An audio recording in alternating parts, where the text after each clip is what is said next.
آج ہم جو عمل بتانے جا رہے ہیں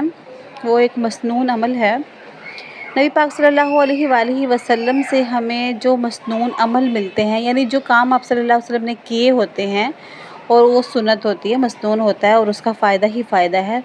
اور اسی طرح سے کچھ مسنون چیزیں وہ ہوتی ہیں جو آپ صلی اللہ علیہ وسلم نے پڑھنے کے لیے بتائی ہوتی ہیں، یعنی وظیفے کے طور پہ یا دم کے طور پہ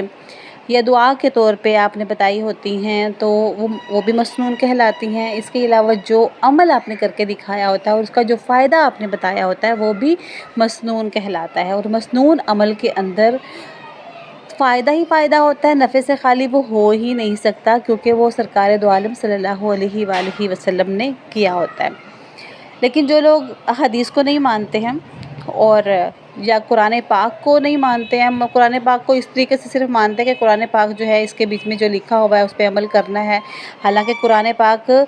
پہ عمل کرنا تو بہت ضروری ہے، ٹھیک ہے، ہم مانتے ہیں، ظاہر ہے قرآن پاک کے 30 پارے اللہ تعالیٰ نے ایسے نہیں اتار دیا کہ اس پہ عمل کے بغیر ہی ہم صرف وظیفہ بنا لیں، لیکن قرآن پاک جو ہے اس پہ عمل بھی کرنا ہے، ساتھ ساتھ قرآن پاک ایک وظیفہ بھی ہے، اس سے بھی کوئی انکار نہیں کر سکتا۔ آپ صلی اللہ علیہ وسلم نے ہمیں قرآن پاک سے بھی کچھ وظیفے بتائے ہوئے ہیں، کچھ صورتیں ہمیں اس طریقے سے بتائی ہوئی ہیں کہ فلاں صورت کو پڑھنے سے جو ہے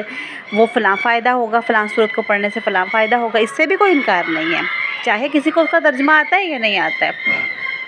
جس طرح کہ آپ صلی اللہ علیہ وسلم سے مروی ہے، آپ نے فرمایا کہ جو کوئی بھی صورت ملک کو پڑھے گا تو اللہ تعالیٰ اس کو عذاب قبر سے محفوظ رکھے گا۔ اسی طرح سے آپ صلی اللہ علیہ وآلہ وسلم نے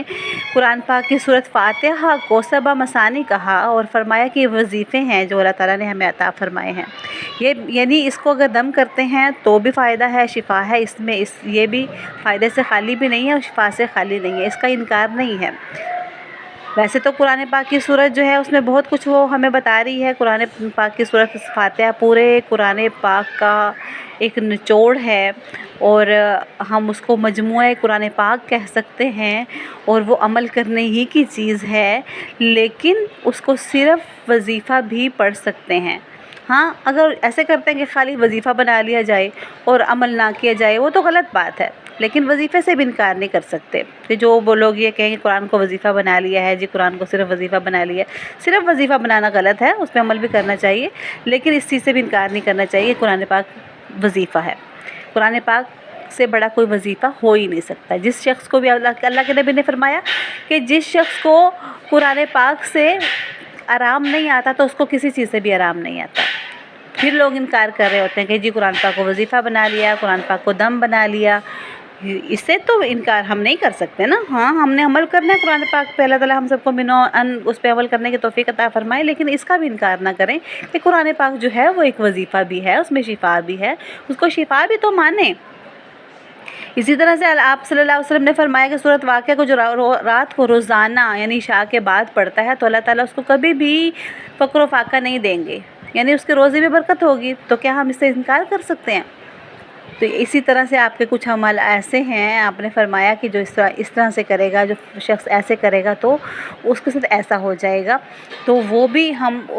مطلب اس کو بھی ہم مانیں گے، اس کا بھی انکار نہیں ہے۔ کچھ لوگ کہتے ہیں یہ چیز اللہ تعالیٰ کے ہاتھ میں ہی ہے، یہ خوشی بھی وہی دیتا ہے، غمی بھی وہی دیتا ہے، اسی کے ہاتھ میں سب کچھ ہے۔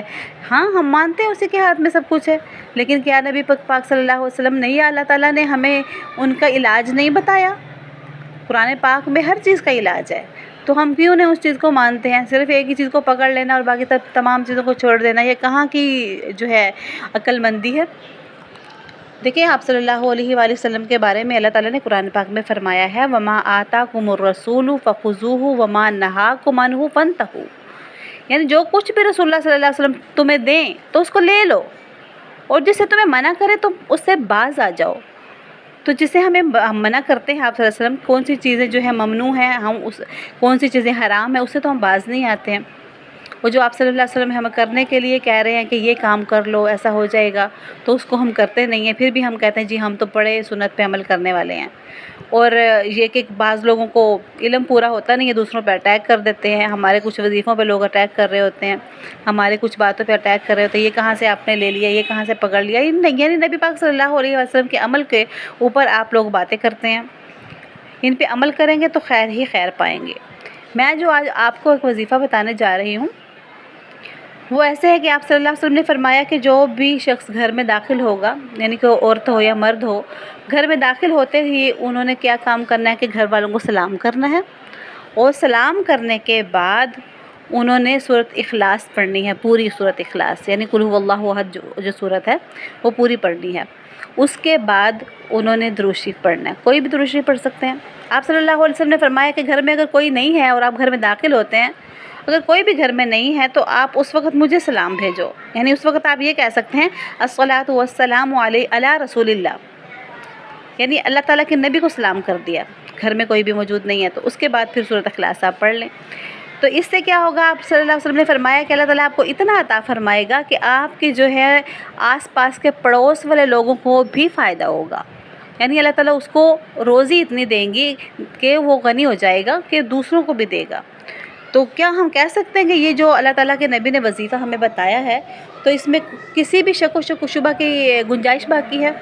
تو جو لوگ ان چیزوں کا انکار کرتے ہیں ان کا اللہ ہی مالک ہے، اللہ تعالیٰ ان کو ہدایت نصیب فرمائے، اور ہمیں بھی ان چیزوں پہ جو آپ صلی اللہ علیہ وسلم نے ہمیں دی ہیں اس پہ عمل کرنے کی توفیق عطا فرمائے۔ وما علینا الا البلاغ۔